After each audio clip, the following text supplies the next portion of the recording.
hair hustler. This is what I do. I hustle, and I'm better than anything.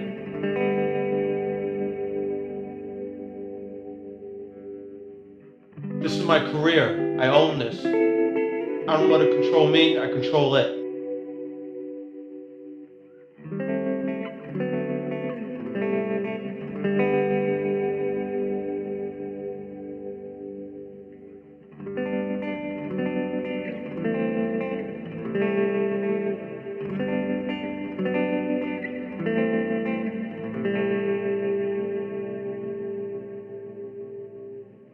It is what it is, and people are gonna have their perception of me, whether you have it or not, Tourette's or not.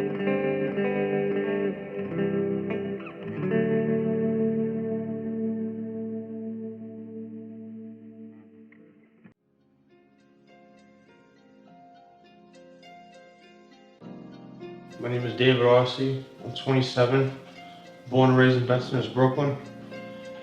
Been cutting hair for about 13 years now, and couldn't think of anything else to do with my life than this. This is what I love to do, and this is my art, my craft, and my trade.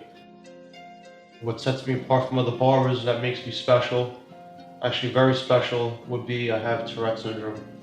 And I've learned to control it. When I know I can't control it, step back and come right back into it.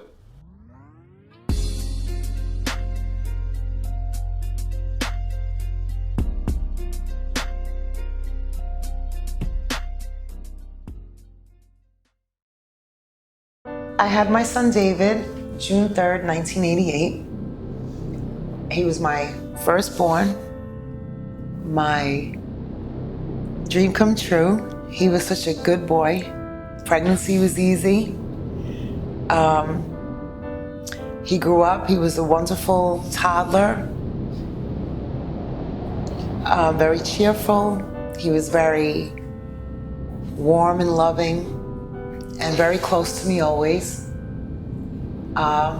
Spent a lot of time as he got older before grammar school trying to prepare him with ABCs and 1, 2, 3s and writing his name and tracing, and he was prepared for school. And when he went to kindergarten, I noticed that everything that we had taught him, he forgot.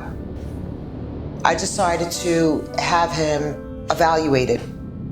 When I had David evaluated for a learning disability, the test came up that he had red flags for epilepsy.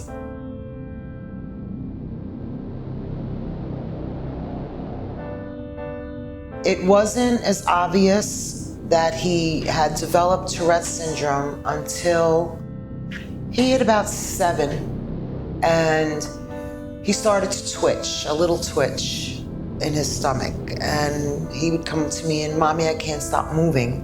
So I would rub his stomach and rub his back, and he would fall asleep and he would calm down and it would stop.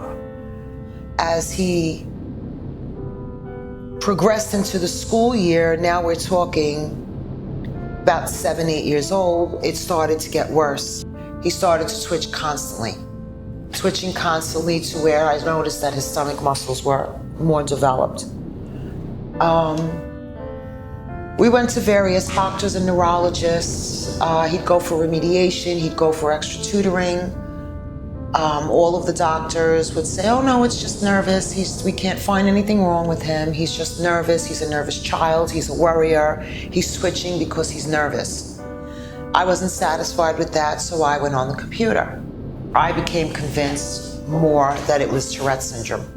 So I started to research Tourette syndrome.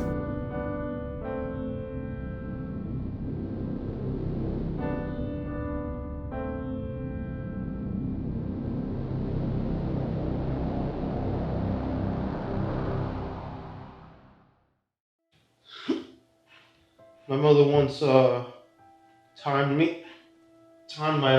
my ticks, and she timed them at spacing it from 5 to 7 seconds I would tick out.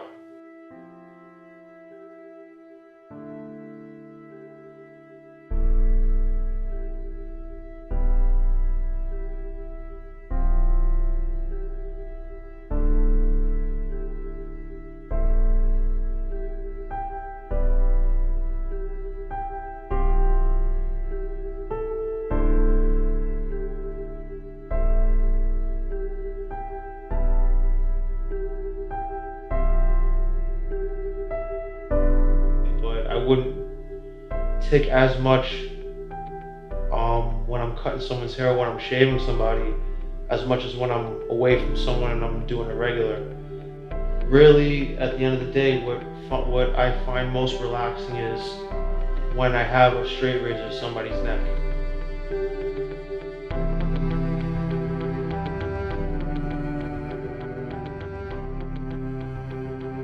Just shaving, cutting hair, and just getting my mind off of how I'm feeling is just like helps out a lot, and it takes a lot of the pressure away. When David was in high school, after he seizured, when my grandmother passed away, I took him to the doctor, and the doctor decided to put him on medication. The medication was an antipsychotic, and it was Haldol. And it started out at a very low dosage, once a day. It didn't do anything, so I called the doctor, and the doctor said, okay, increase it morning and night.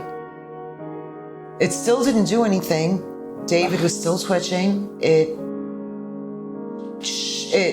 slowed him down a lot, but it didn't stop his twitching. Lost his expression in his eyes. David was drooling, falling asleep at school. He'd come home from school and we'd sit down to eat, and he would sit there with his mouth open and his eyes kind of rolled back in his head, but he was present, but only physically. And I continued to give him the medication and was at odds with the doctor because I'm putting these pills in my kid's mouth that are doing nothing but slowing him down and making him not able to function and speak, and the light from his eyes, the expression and the light added was just gone.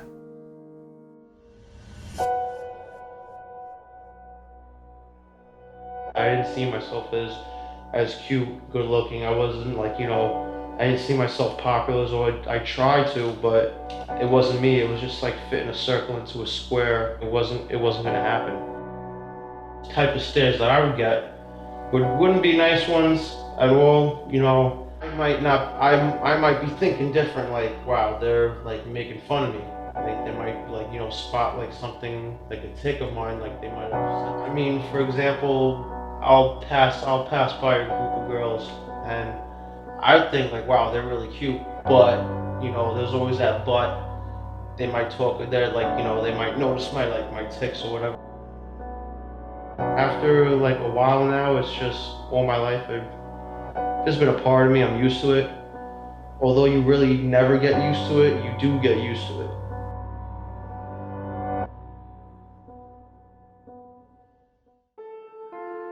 At 14, he got his working papers. He wanted to work, but when he would go to McDonald's or Burger King, he would go to KFC, any of these fast food restaurants that kids would normally work in after school, he would get the job because he was very personable, very nice, very polite young man. Everyone liked him. When we would walk out the door, he would twitch. He'd go the next day to report, and all of a sudden the stories were, we made a mistake. There wasn't any opening. We made a mistake. And after about 4 times of going to places, I decided to let him work with me in the barbershop. He had a very creative nature. He was always an artist. He played music, he drew, and he felt more comfortable in the barbershop, creating, working, cutting hair. And he would come to work full time. He tried to do his GED classes, but being that he was 16, getting up at 7 in the morning to be at 7:45 classes. He didn't understand that if he was late, the doors closed, no exception. Now you're in the adult world. So he was dismissed from the GED program. So therefore, David became a full-time worker in my barbershop. And there is where he flourished. He started to cut hair, and now he became known as David, the kid that cuts really good hair and does designs, instead of David, the kid that twitches. Some of his close friends gave him a nickname called Twitch, which I was not too happy with. But they gave him that name and he embraced it because it was a term of endearment. And that slowly fell away because now he's David the Barber.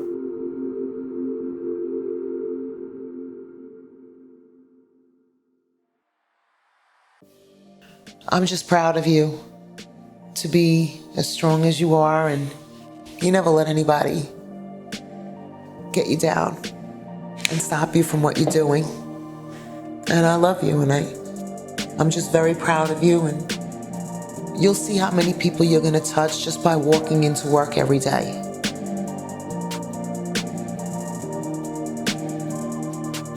And I love you, David. And I'm proud of you for being the way you are.